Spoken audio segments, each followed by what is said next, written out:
Hey Ben, thank you so much for being with me today to talk about your experiences of working with me. Do you want to share your name and where you're from?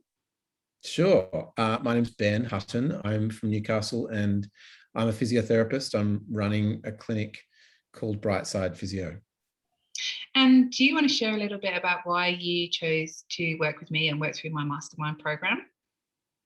Yeah, sure. I think when I started Brightside, I was very aware of my own deficiencies and lack of knowledge, particularly in just how to communicate to people better. And so I did a bit of research, looked at a few different options, and I remember having a conversation with you on the way to pick my kids up from school and just being struck by, I guess it was a synchronicity. It was a feeling that, yeah, I understood what you're saying and I felt like it was the right direction. I mean, maybe it was a gut instinct but I talked to a couple of other people who are kind of markety type people and I'd sort of been a bit like, oh, yeah, just not overly impressed. And then I think when I spoke to you, there was an immediate connection and I felt like you not only knew what you were talking about, but it was a direction that I felt like I wanted to go in. I think from memory, you were talking to some people who were kind of going to do it for you, in essence, like, I will do all your marketing more for you practice. Um, and so obviously my approach was quite different because I'm not, well, I'm going to teach you how to do it. I'm not going to do it for you. Was that kind of what you liked some of the idea around? Yeah, that's a good question. I think I did, although I don't love the idea of doing it all myself. I would love someone to do it all for me, but it was there was definitely a part of that where I recognized that I needed to learn how to, manage my own stuff basically. And but then I think the other part that really struck me was the relational part and a non-traditional approach to communication and marketing. And that for me really hit a nerve where I was like, okay, yeah, that is more what I feel like I wanted to do because as health professionals, as you know, I actually hate trying to sell myself. But the relational side of things and trying to be a bit more, I don't know, to and fro and being more open and accepting of other people and what they're trying to do. I think that to me, yeah, it really made sense. And yeah. Good. Did you have any reservations about joining and working? Oh, sure. Yeah. I was, because I'd never done it before. I was like, I Yeah. don't know you.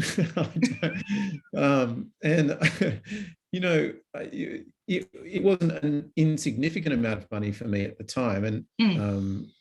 And I remember having conversations with both my wife and some people that I trusted and just saying, look, I actually don't know, but it feels like the right thing to do. And I feel like this is a gap.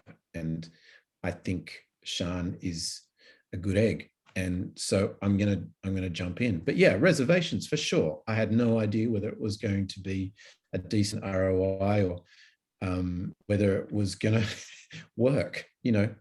It may, there was definitely a feeling of I didn't know what I didn't know, and I was floundering around, very directionless and needing direction. But yeah, feeling like it was the best option. But yeah, in terms of reservations, for sure, yeah. And you were opening a brand new clinic. So leading on from that and those reservations, Yeah. do you want to just share a little bit about what actually happened when you opened your brand new clinic? Because I think you'll be happy to say that we kind of proved all those reservations wrong about it not working for you. Yeah, 100%. So if you go to the end of the story, it's like quite a happy story. I mean, I haven't hit my goals because they've gone, a whole bunch bigger than what I started with. But I That's not started strictly in, true, is it? You have hit your well, goals. You just moved the goalpost and I made it know bigger when you that's what I hit meant. it. Yeah. So I did, yeah, basically I hit them so fast that I then had to recalibrate my entire goal setting um, That sounds better. apparatus. Yeah. Your So initial goal, I think, was to be seeing, was it 20 clients a week within 3 months? And yeah, I think we did that in about yeah. 6 weeks. Yeah.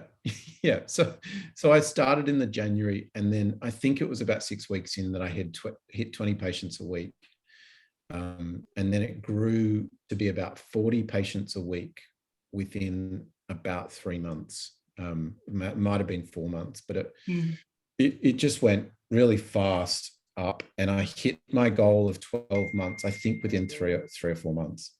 Yeah. So that's what I mean about, when we were talking, it was just every time I'd have a conversation with you, I was like, yeah, it's definitely been a good week, and it's gone up. And so I just had to recalibrate my goals pretty substantially. And yeah, so I think that first 3 to 4 months was pretty heady and exciting. And yeah, I think, to answer your question, I don't think there's any doubt that the process works. But, for me, it was more just accepting that that was the right thing to do. And I think we'd both say that probably one of the things I've struggled the most with is just putting into place all the strategies, because the inherent problem of growing quickly is that you lose time. So yeah, there's been a bunch of kind of thing where I've had to try and change.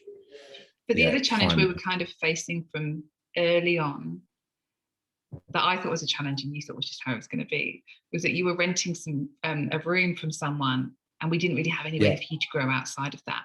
And one of the things you said to me in our calls was, the guy's got a place down the road that kind of half thinking would be amazing to lease from him in July, but I think that might be pie in the sky. And I remember saying to you, no, we can absolutely do that. And you're like, really?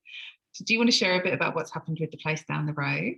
Yeah, so yeah, I think again, my close confidants, my wife and my parents and some really good mates were definitely skeptical about starting a business in a pandemic in a new city, and then 6 months later taking on a new space. Yeah.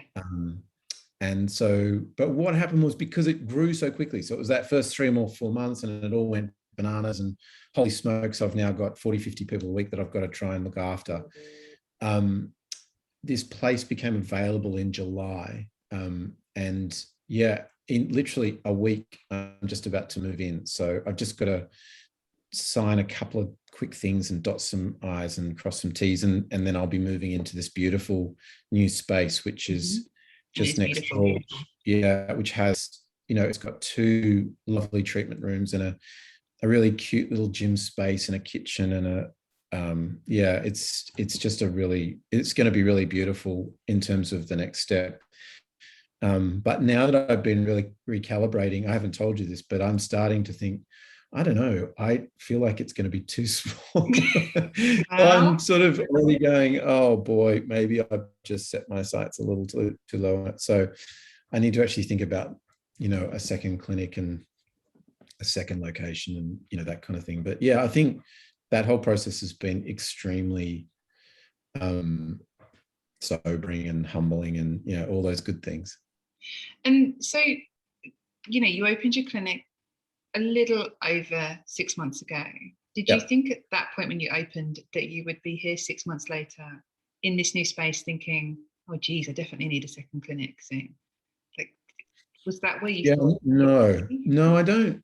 I don't think I had any idea about, and I guess there was such low expectations when I went into it. I think when I first started, I would have been happy to hit the end of the year and have broken even. And my wife and I were talking about how new businesses, a lot of them fail, a lot of them don't work out, and I'm starting one in a pandemic in a new city. And so there's this sense that, let's try this. And if it doesn't work out, well, I can go and do something else, or I can become an Uber driver or something like that. And, there's plenty of other options.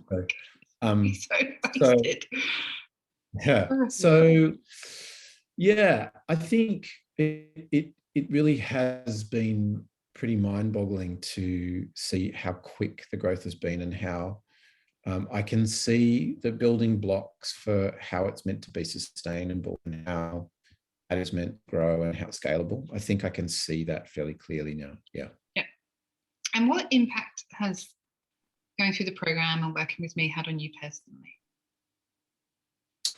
Yeah, that's a good question.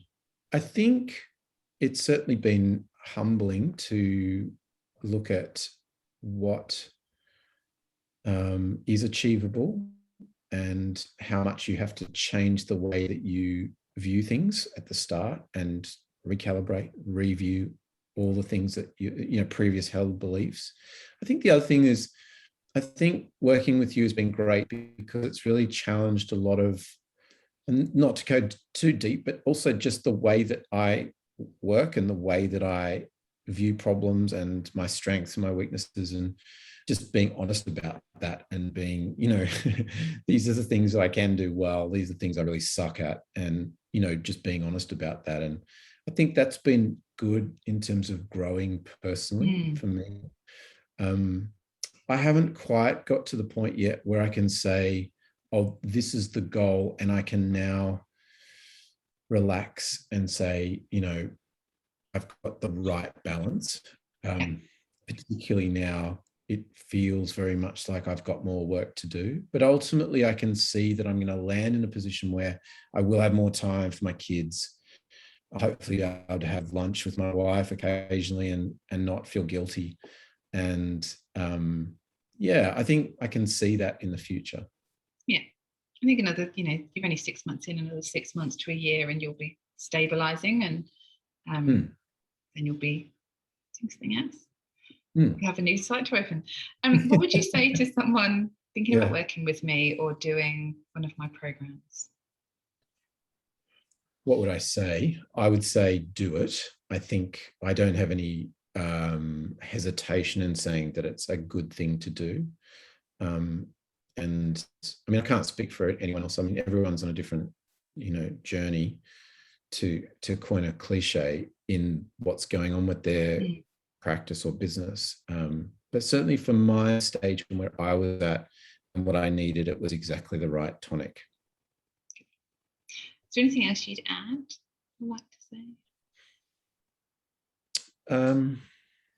No, just thank you. I mean, I don't know whether I've had a chance to say thank you properly, and maybe I did via email, but I'm very thankful for the input, and it's no small thing to have had a fairly major impact on, the business that I'm running and the practice and my patients, and it's sort of like a bit of a ripple effect in some ways so I'm very thankful, and it hasn't